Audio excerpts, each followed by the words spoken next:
Hey everybody, welcome to the Ronline Report. Today's guest joins us all the way from Australia. He's competed in the Arnold Classic Australia twice so far. He's getting ready for some shows later this season. Please welcome Sam Pearce. How are you, Sam? Very good, Ron. Thanks for having me on. Appreciate it. Yeah, I don't get around to interviewing probably 95% of the people that I intend to interview. But luckily, Johnny Babonica is your manager or agent. He's my marketing manager, correct? Yeah. Yeah, so he emailed me last week. I was like, oh, I always meant to interview this guy anyway. Perfect timing. But I hate to start on a downer, but man, Australia, the whole world is just in shock and just horror at what's these fires and the devastation. Are you affected in your area? I'm not affected in my area. I'm on the sunny Gold Coast, but it did start. It kind of went down the whole East Coast, so it did start up here eventually at the start. Over Christmas, though, we went down that way, and me and my pregnant partner, we just got out of there just before it all went down because my family have a holiday house down there, so we went down there for Christmas, obviously. And everyone got entrapped in the fires, so my family had to stay down there for another week because all the roads were closed off. They were in a safe area, but they were just surrounded by fires. But yeah, just devastating. I got clients all down the East Coast, all through South Australia and things like that, and it's just insane what's happened. So yeah, just glad to be out of there. Yeah, I mean, global warming. You guys, Australia had its highest temperatures in history last year, ever. So correct. Yes, that's right. Yeah, that was actually across the whole of Australia too. That wasn't just those areas. Yeah. That was right up here on the Gold Coast and everything. The temperatures were just scorching, ridiculous. Yeah. I keep up with Australia a little bit because my son-in-law is from Sydney. He's been here for about 4 years. 4 years now. Oh, you know him? Oh, I thought you knew him. But as we'll get to later, you guys have something in common. You're a civil engineer. He also completed a civil engineering degree, but I don't know if you worked in the field. He worked in engineering for about 10 minutes, 12 minutes, I think, and decided it wasn't for him. I did. I think I did 13 minutes. So I don't know much about you other than, fantastic physique that I was very impressed with last year, Arnold Classic Australia, when you got 7th place there. So let's learn about who this man, Sam Pearce, is. Where did you grow up? What was your childhood like? Look, I can't fault my childhood as such. I came up from a pretty good family. Like, we didn't have a lot of money, but my parents always worked hard. And whatever I wanted to do, they supported me. So I always played a lot of rugby league, rugby union, if you guys know what that is over there. Yeah, vaguely, yeah. So, I played a lot of that, and I was quite good with my sports and things like that, but it's very easy to get drawn into the wrong areas at a young age. And because my friends are always older than me, I was brought down a pretty destructive path of, a lot of trouble, a lot of violence, drug abuse, alcohol abuse, things like that, just being caught up around the wrong crowd. And the problem was, what kind of snapped me out of it, was the bodybuilding road. I had someone approach me in the gym, and he was a big dude. He was from Detroit, actually, originally. Wow. And he was a school teacher here in America, and he just came up to me in the gym and he just said, "Look, man, you got a cracking physique. What are you doing with yourself?" And he just said, "Look, I'll coach you for free, do this show, et cetera, et cetera." And what kind of happened, Ron, was that it just pulled me away from everything because I didn't want to let him down. Now that I look back at it all, the discipline is what pulled me away from those situations I was in. I'm still friends with all those people, and there's some of those people got quite offended that I had to back away or whatever it is, but for me, I don't regret a thing because it put me on the straight and narrow, and now I'm trying to obviously spread that same message to the younger people coming out today. Yeah, I mean, it's actually not that uncommon a story. Dorian Yates had a very similar experience. He was in a youth detention center when one of the guards or officials there said, "You got a great physique. Why are you mixed up in all this crap?" And I think he began bodybuilding immediately after that. But let's go back even further. What made you want to start lifting weights? Was it for sports, or did you specifically start lifting to be a bodybuilder or just to get bigger and more muscular? For sports, yes, but I'll never forget it. I think this is probably 99% of bodybuilders on how they got into it. Just flicking through the channels on Foxtel, and what do you know, pumping irons on TV. I'm like, holy shit, that's the Terminator. What's this shit going on, And then funny enough, I just said, Dad, that's what I want to do, So I just started going in the gym and training and things like that. I didn't really know what I was doing. But yeah, just moving some weights around for football and things like that, and getting myself set. It wasn't until I kind of started taking it seriously when Eric from over in the States approached me I was actually having a year off football, but that's when I was starting to go down that dark path, you know. Just to give you an indication, one of my friends who I was hanging out with back in the day, he just got out now. He went inside for murder. So, you know, we had some pretty crazy friends back in the day, and you know, as I said, they all got hearts of gold, but you know, you wouldn't want to get in the wrong side of them type thing. Yeah, look, as it is, it's, you know, getting back into what I got into weights for, it pulled me away from it all, and yeah, that's why I owe so much to bodybuilding. I think that's why I'll do it for the rest of my life, whether I compete or I don't. My main message now is to just get it across and let everyone understand the disciplines of it all. You know. Yeah. So you were fairly young when you got serious about bodybuilding, because I'm looking at your contest record and it goes back. I found it only back to 2009. Maybe you started before that, but you did. 2009 was my first year competing, right? Yeah, so 2009, I competed a few years in the natural feds because I wanted to test myself first as well. I wanted to see, you know, if I'm going to do this, you know, I want to see what it's like to train hard first. And unfortunately, today with the kids coming out today, they come and sit down with me and they go, "Oh, what have I got to do?" You know, it's like, well, you know, train hard and diet, man. You know. So that's what I don't see enough of today. But yeah, I competed 3 years, I think it was naturally, and then we moved into over here. We got a pretty strong federation, which has kind of died off now. NABA, if you've heard of NABA. Of course, of course. Yeah, I competed over in that. Went over to Greece, won the universe there, and then after that, I felt like, okay, well, I've got what it takes. It's time to hit the IFBB and go hard. I never turn back. Wow. So who are some of the bodybuilders who influenced you or inspired you in your very early years of competing and training? To be honest, Ron, I think the two originals would have to be Jay and Ronnie. Jay for his business aspect, Ronnie just because Ronnie's the man. You know, Ronnie, I love lifting big heavy weights, and look, at any of the day, we all started training so we can lift big heavy weights because we love doing it. We all started bicep curling because we think it'd get girls, but unfortunately, that doesn't really work. When you get to my size, all you do is have a lot of young guys coming up asking to get big, so that failed. But It's true. yeah, it's true, but I don't regret a thing. As I said, I'll still try and live like Ronnie, and yeah, Ronnie and Jay, they're my two number ones that I looked up to, even still today. Yeah. Yeah. So when did, this guy from Detroit, he saw some potential in you. When did you first notice, because anyone at the pro level, they have some level of genetic gift above the average person. When did you notice that you looked different? Your body was taking on a different look to it than all the other guys at the gym your age or even older? I'm not trying to really be humble here or ask for compliments or whatever, but Ron, I just kind of went with it. This was something, as I said, I could tell was putting me on the right path. It was something that made me focus to say, all right, I don't want to go down this path where everyone else is going into.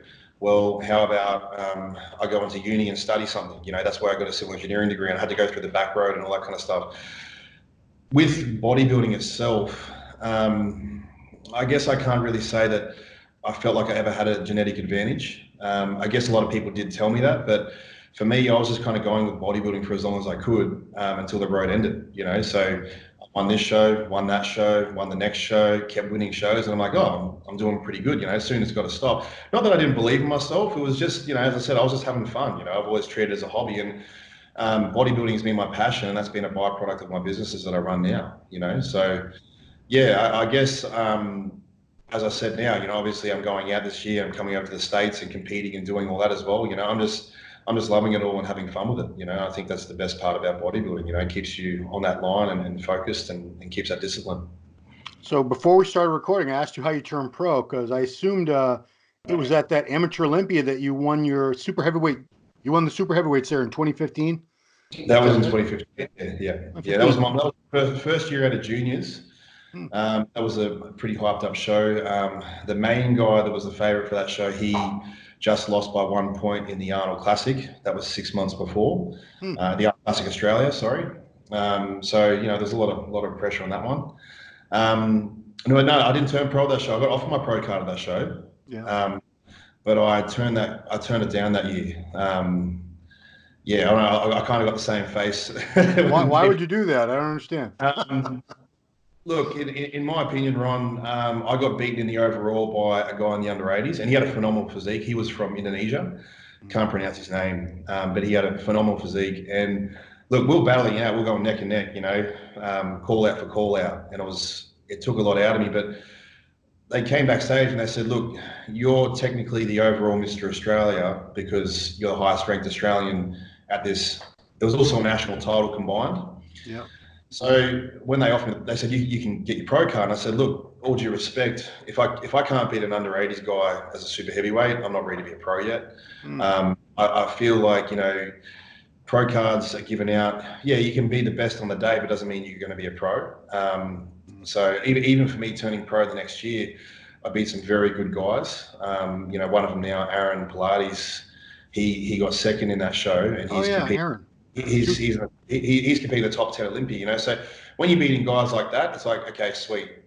Now I think I deserve to be pro. But I wanted to make sure that, as I said, no disrespect to the other guy in 2015, but if I wanted to come out and win, I want to win convincingly, because in my opinion, when you see a pro qualifier, you see yourself. When you see a pro qualifier, it's a bunch of amateurs versus a pro, Right. And that's how I want to see it as. Wow. Well, Jose Raymond turned down his pro card 4 times before finally accepting it the 5th time it was earned. So you guys have a same. That's insane. I didn't know. That's true, awesome. He was the most decorated. He was the most winning amateur the NPC ever had. Jose. Not everybody knows that. But how come? I'm just curious. How come he turned him down so many times? Because the competition in the States is quite high. Well, there was no lightweight division. So the 202 division didn't begin until I think 2008 or 2009. So every time he got his pro card or earned pro status as like a lightweight or whatever, he's like, what am I going to do as a pro? I'm going to be standing on the stage looking at all these big freaks, and they're it's going to be a waste of my time and money and energy. But finally, when the 202 division came around, which is now 212, he said, well, I could do that. I could compete with those guys, and that's why. Props to you, man, because everybody here in the U.S., where pro cards are given out like candy, they would never turn down a pro card, even if they were the only one in the class that showed up and they won by default. And I know a guy that did that. You don't want to call anyone out, but yeah. He didn't beat anybody, and he's a pro. But anyway, enough about that. So back to you. How did you turn this passion into making a living? Because, most people do this as a hobby, and they're never going to make a living associated with it. What kind of businesses did you get into to start? These all come back from the old Jay Cutler videos I used to watch. He's always on that side hustle, So look, for me, Ron, so what happened was my pro debut was in 2017. I got glandular fever, I fell sick. And in that period of my life, everything fell apart. Everything, I had a bad breakup. I had, lost a job. I just finished my engineering degree and I was depressed because I didn't want to do it. I just finished it 5 years, or it took me 6 years because I had to go do a bridging course. So I'm sitting there in a hospital bed and I've got to pull out of my first ever pro show. And I'm like, well, what do I do? And they said, if you keep training, because I was going out of hospital and going to go train, and then I put myself back in hospital. That's just how, I didn't want to give up. And they said, you can't do the show because if you keep going with this, you're going to develop chronic fatigue syndrome, which is incurable. So I kind of had like a moment in my life, Ron, where I sat there and I said, you know what, from here on, I'm just going to do what makes me happy, and what happened was in my rehab, I couldn't train for the best part of maybe 4 to 6 weeks. I'd just come to the gym and watch people train. I just, like a creep, I'd go sit in the bad racks, right? But the weird thing is I'd be watching the guys train. I wasn't watching the girls train, But, I'm sitting there and I just wanted to just smell the iron, I just want to be amongst it all again, I'd try and do a few curls, I'd get fatigued and I'd have to go home. So what I kind of sat there and I said, well, when I work now, I'm only going to do what I love doing with work. So I just started off personal training as every bodybuilder does. I moved into coaching, and I guess my coaching business kind of really blew up. I started employing staff underneath me. At current, I got a PA, I got a marketing manager, I got a full-time videographer, and I don't work at the gym anymore. I've got my own office space away from the gym where I consult with people here. It's a bit more private in that way. But what's kind of happened, Ron, recently, and when I talk recently, pretty recently, I'm bringing a lot of other people now, not just competitors. And what I kind of got the idea from was I started bringing in a lot of people that were in and out of jail, ex-drug addicts, ex-alcoholics and things like that. And when they're coming to me saying that, I'm essentially saving them from going back into prison, all this kind of stuff, I got the idea to capitalize on that.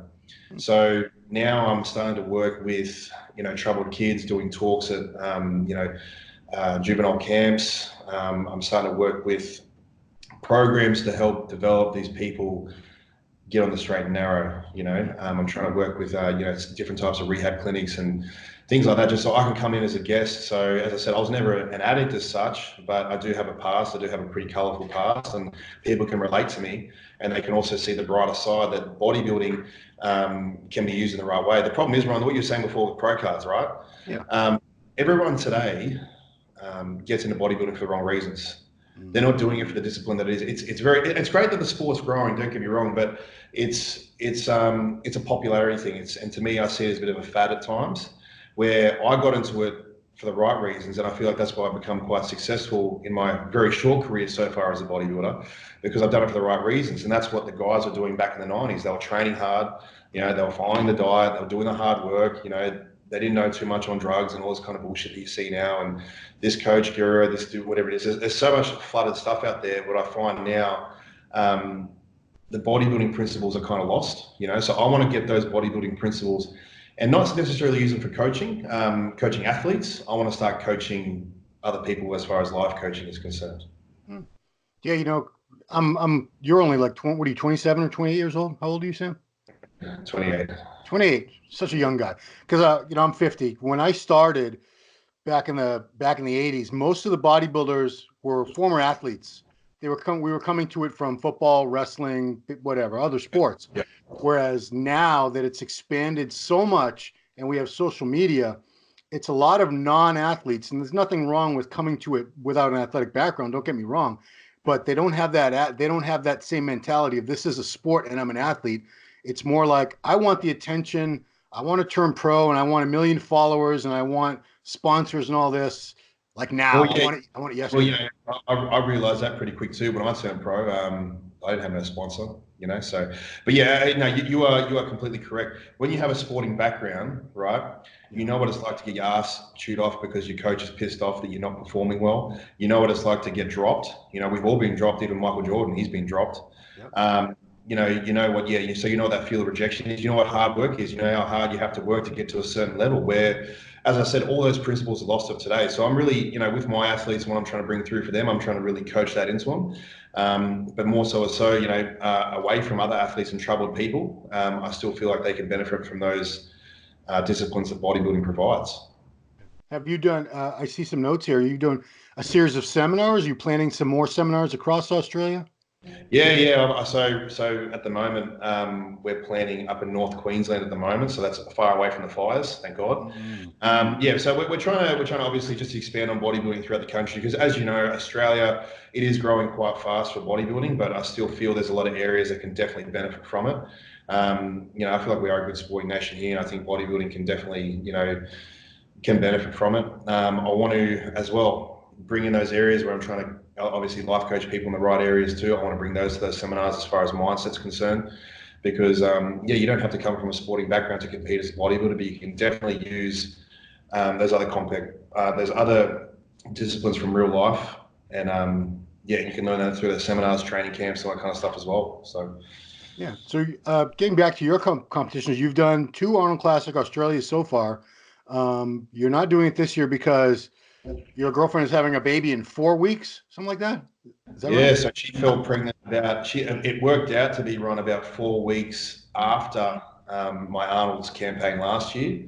Ah. So I don't know whether the stuff I was using was fake. I'm not too sure. I mean, Ronnie's got 10 kids, so Yeah, so he must have had a lot of fake gear, right? But yeah, look, so that I kind of timed it so it kind of worked out. It was one of those things we weren't really planning it, but at the same time, I'm a family man. I'm very close to my family, and I want to have a family of my own one day too. So look, I always said I'm going to go over to the States, but every time Arnold's comes around, there's always this time of year where I start looking really good for some strange reason. I'm like, you know what, go to the Arnold's. I was going to do that again this year, even with the baby, I was thinking about it. But I'm like, no, I'm going to have the baby first, and I really want to go over to the States. I'm going to come over. I'm actually coming over your way. So yeah. Toronto, Boston, and Chicago. Oh wow. They're the ones I'm kind of aiming for because they're pretty close back to back. I can come over. I'll spend a month over there, do some training.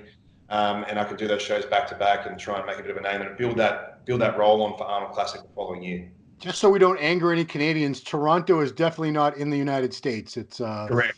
yeah, they do get mad. I guess I would get mad. That's like sometimes I've talked to New Zealand people and I say Australia, New Zealand is the same thing, right? And they get so mad. No, it's not.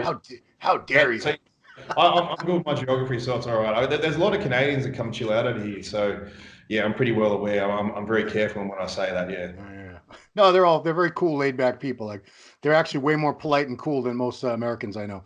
But what else you got going on? Are you also doing training camps? That's a big endeavor.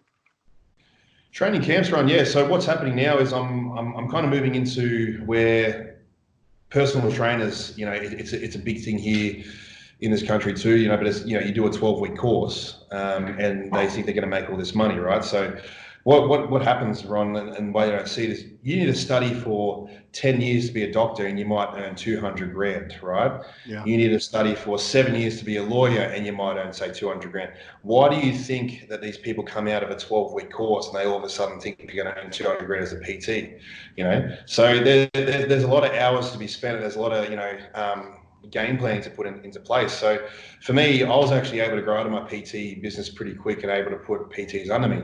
And I got a lot of satisfaction out of that because I was able to help support them and give them advice in that way. And I kind of started understanding, well, how about I start looking towards, coaching PTs as a program, and I want to start touring and putting camps together. So not just training camps like we would say for bodybuilding purposes and things like that. I'm also looking at camps and seminars for coaching other trainers as well. So as I said, I feel like, you've got to have, when you're kind of growing in whatever sport you're doing or business, you've got to be really looking to bring up other people with you. Gives you that right mindset. When you're in it for yourself, I'm sure you've seen over the years, selfish people fail quite miserably. Yeah, very true. Was it Dale Carnegie? Someone said, help other people and you'll help other people and you'll make money. It's like an easy mathematical equation. Yeah, money will always be the byproduct of passion, So as long as you have a passion, something will always come through. But I've got a question for you, actually, Ron. Oh. Right? I'm sure you get all the time, okay? But I want to hear it from the horse's mouth, right? Oh boy.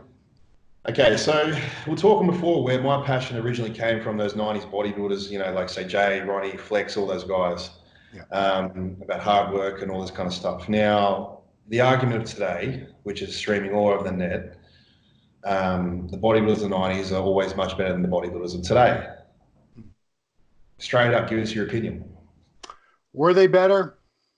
I think we had a better, deeper talent pool. And I don't think it was because those guys necessarily worked harder. I know a lot of the guys today who work damn hard. I've been around a lot of the pros, and I would never discount them by saying they don't work as hard. I think it was just one of those perfect storms when you had so many guys with awesome genetics in the sport at the same time. You'd be at a show with Dorian, Kevin Levrone, Sean Ray, Flex Wheeler, Paul Dillette, Vince Taylor, Nasser, all these guys all on one stage, which, we don't get that depth anymore. And Dorian, I can't take credit. I have to give him credit. He believes a big reason we've seen a drop off in quality is because we have all these other divisions where a lot of these guys, maybe some of these guys doing men's physique, they probably have the genetics to be a great open bodybuilder. Some of these guys doing classic physique definitely have the genetics to be a great open bodybuilder. They're not interested. It's not as... So going on that then, I mean, if you want to talk about divisions and you give him props for that, because that was my personal opinion too, because I never got to see them from back in the day, and you probably saw them live in the flesh. But for me, I just kind of said, the perfect storm. And the fact we have categories of today. Does that mean you're against the categories of today? I'm not against the categories. I do very much miss the days when it was men's and women's bodybuilding. That's all there was. It was just simple. You knew what you were in for. You knew what the standards were. I do understand that the sport would not have survived had it kept on that path. I don't think it would have been viable forever. It had to open up all these other divisions just to keep an influx of competitors and get money into the sport, because a lot of these promoters, they wouldn't be in business. They would have lost money and said, I quit. So bodybuilding, if we didn't have those divisions, you're saying bodybuilding would die? Correct. I do believe that. It would have died. It wouldn't have died. It would be very small. It would be it would be very similar to the way it was before my time in the 60s and 70s, when it was very much a cult sport with a very small audience and really looked down upon as bizarre and strange by the general public, which, to an extent it still Do you is. feel like that kind of cult sport found its kind of peak through the 90s, and then for it to, I guess, maintain its peak, you're saying that they had to bring in those other divisions? Yeah. Bodybuilding peaked probably in the 90s.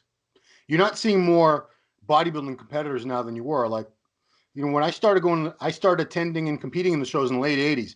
Just to give you an idea, a teenage class at a regional show back then there'd be a 13 to 17-year-old teenage class with 20 kids in it. There'd be an 18 to 19-year-old class with 20 to 30 kids in it. That's just teenagers. You go to a show now, how many teenagers do you see at a regional show? Yeah, that's true, Ron. But over here, actually a lot of different federations. I don't know about you guys over there. I think NPC is pretty locked in, but like over here, we have tremendous amount of talent, but we've got, and no discredit to the other federations, but I think we've got about 6 different natural federations. Wow. Tested shows, I think we've got 6 or 7 again. And the thing now, like, I guess where you say, oh yeah, over here we give out pro cards like candy, other federations lure people away from the pro league federation with saying, earn your pro status with us. You know what I'm saying? People are just so full with, I just got to have pro on my Instagram account or whatever it is. That's where they lose. It kind of loses its credibility. Right. For me, like, me as a pro now, I could go to my gym and there'll be 5, 6 other pros there, right? But they're not IFBB pros, But if you went to my mum and said, if they went to my mum's shop where she works at, someone would walk in and say, oh, I'm a pro bodybuilder. My mum would say, oh yeah, my son is too. But they can go ahead and say that because it's all the same shit now. You know what I mean? So it loses that credibility. Yeah. Yeah, that's unique. I believe the UK is similar, but Australia definitely has more federations that are viable, that have a good amount of competitors in them. Whereas here, there are some natural federations here, but they're almost obscure. Like, you wouldn't know who. I don't know who any of the top people are in any of those other organizations. So if you say you're a pro here, it's assumed you're talking IFBB Pro League, and if you're not, people will just brush you off saying you're not a real pro. That's the NPC's got a very, very, very strong foothold in the U.S. to that point where every other organization is considered invalid. So when it comes to, like, obviously this is a touchy one, but when it comes to obviously different divisions, like obviously transgender divisions and things like that, how do you feel? Are they still under the NPC? Because we don't really have any of that stuff here. We don't. There's no transgender divisions that I'm aware of in the NPC. Definitely not in the IFBB. So it's definitely not the IFBB or NPC. Yeah, because I did see some stuff on socials and stuff. I did see someone was from the States, but there must be some lower class. Well, I just interviewed a young man who's transgender female to male, and he's competed in an NPC show, but he simply competed in the men's teenage division. There's no special divisions just for. Okay. Yeah, I mean, we got wellness starting this year. The shows are going to get longer and longer now. Oof. Yeah. Yeah. I mean, when you say, and that's the other thing too. Like, when you're trying to grow a sport, in my opinion, because obviously I'm looking, because when I'm going to shows now, I'm probably selling anywhere between.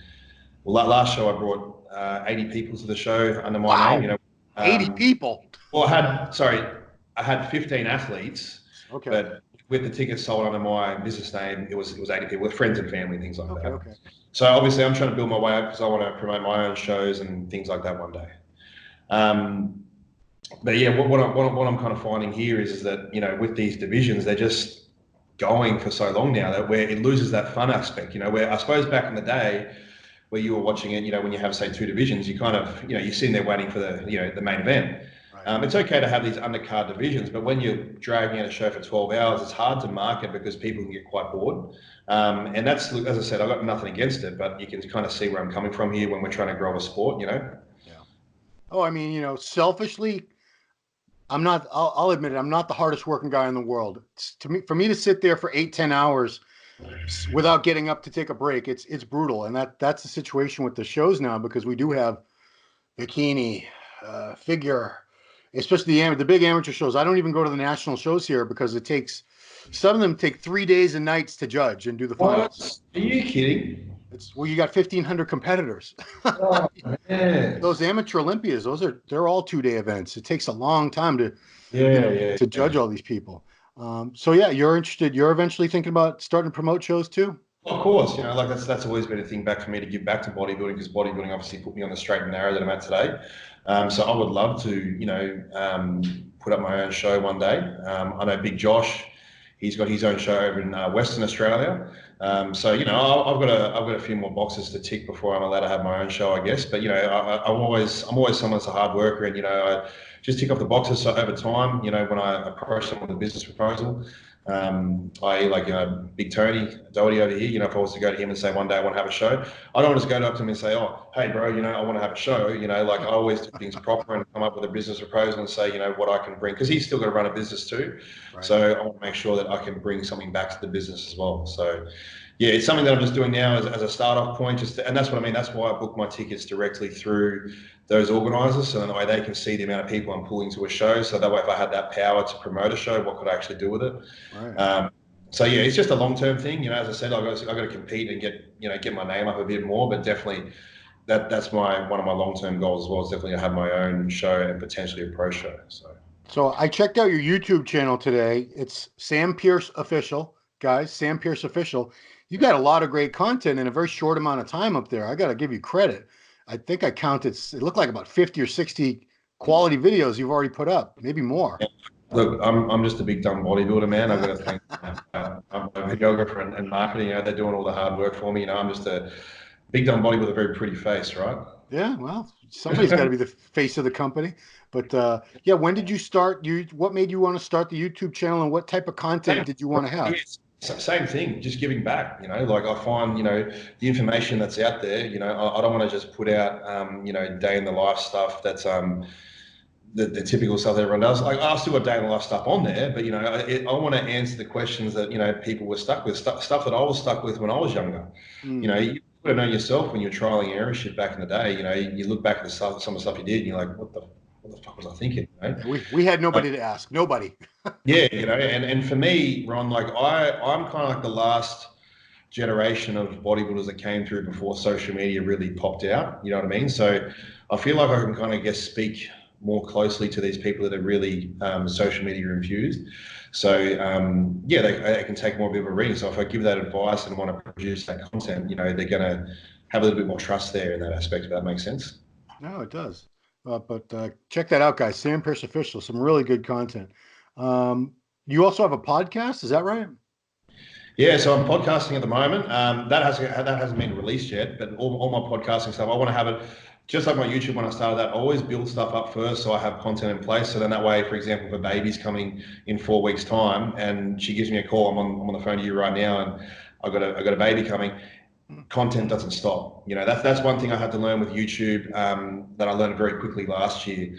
And on top of all social media too, you got to always have that stuff kind of banked up. So if something bad happens or emergency comes, whatever you can't post, we've got our stuff there. So at the moment I think we've lined up 7 or 8 podcasts. Wow. But as I said, I want to be releasing them weekly and making sure obviously the content is always quality. I never want to push out stuff just for the sake of it. On the podcast though, it's always people that are generating in the same area. So guys like my mentor, Jonathan Davey, here at World Gym Australia. He was an ex-IFBB pro, competed in Mr. Olympia and all that kind of stuff. He brought me up after I finished up with Eric, the guy from Detroit. John was my second coach. He was someone I looked to in business and things like that. So I get guys like him on my podcast because they can also explain where bodybuilding was a starting point and where it took them to as a business model as well. Mm-hmm. So the guests I want to have on there is always going to be quality content. It's not just going to be talking shit, trying to string words together about, who should have won on the weekend or whatever, Well, you could always say who's having a feud with who. That's always a good topic.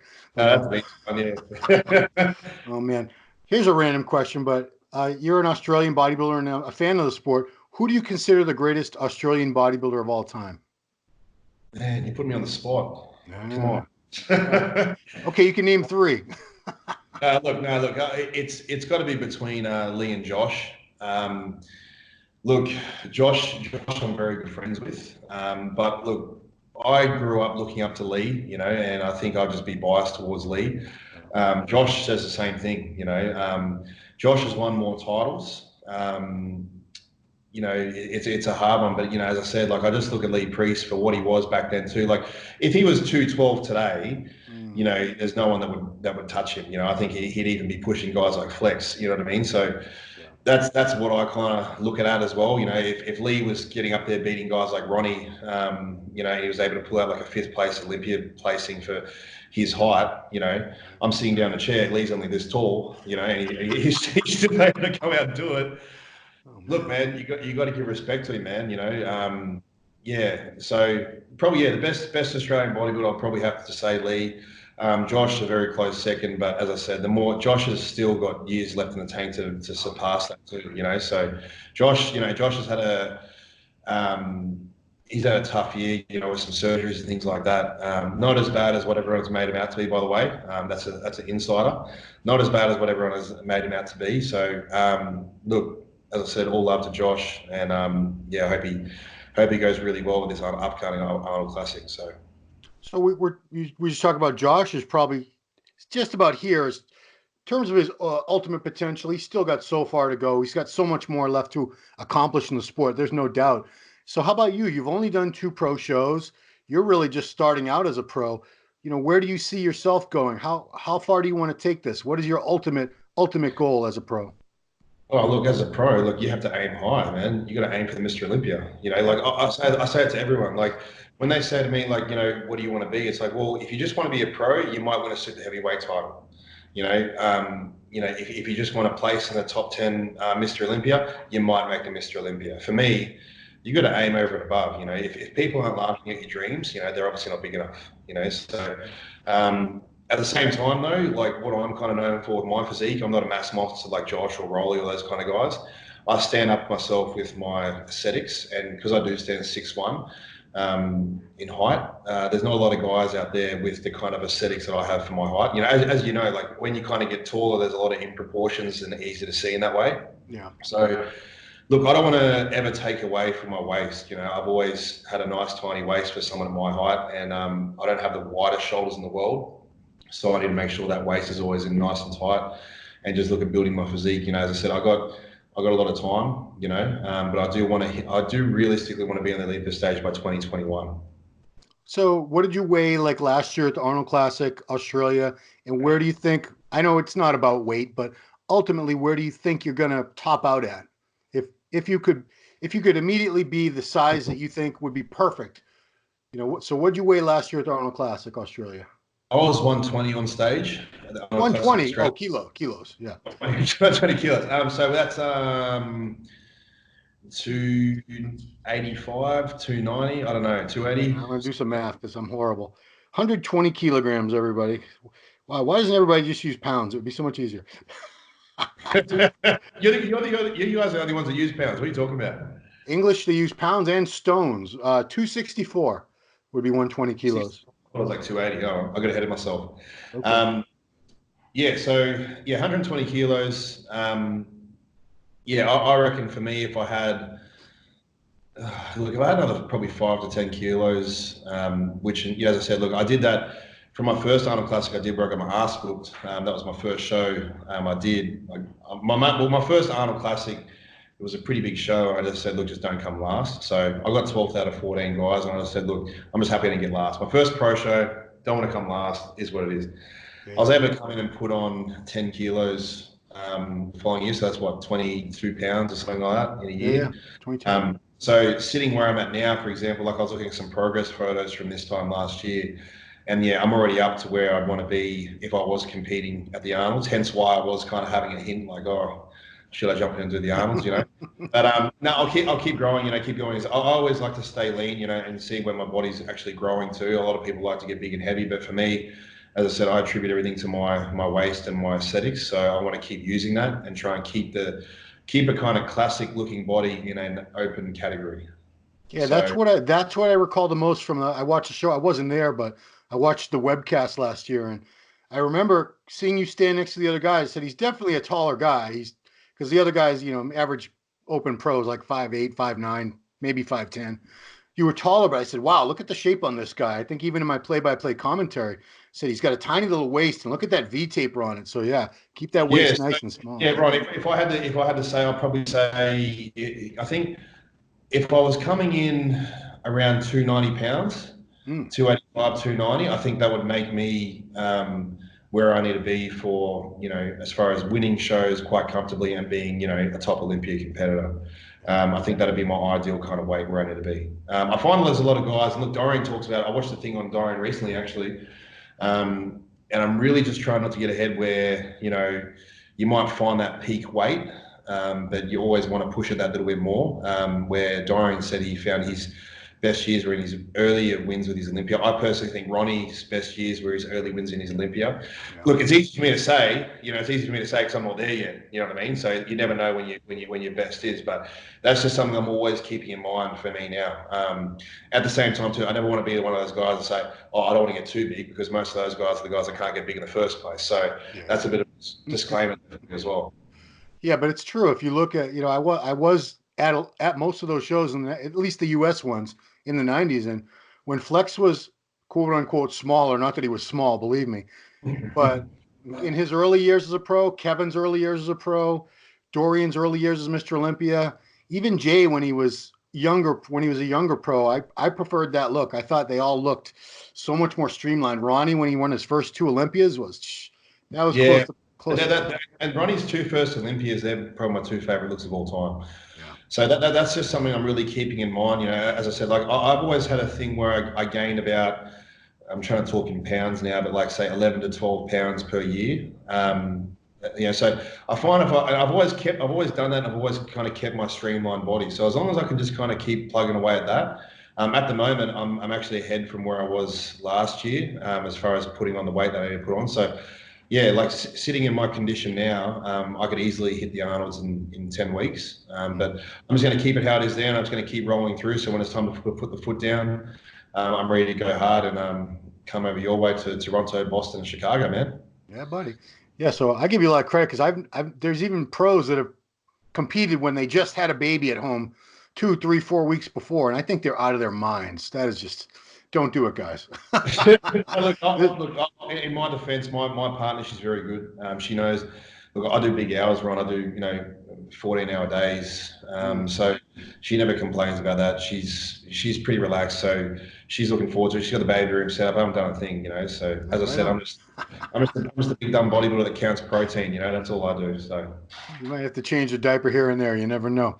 I got no problem with that, man. I got a really bad sense of smell, so I'll do that all I have to. It's sweet. So do you coach people all over the world or primarily in Australia? Correct. No, well, obviously primarily in Australia, but yeah, I've got, which is weird. The second biggest country I got is probably Germany. I don't know if I'm German or something like that. You don't speak German, do you? Nah, no. But yeah, I got a lot of guys over that way. But yeah, mostly I'd probably say Europe and over Brazil as well. I don't have a lot of guys from the States.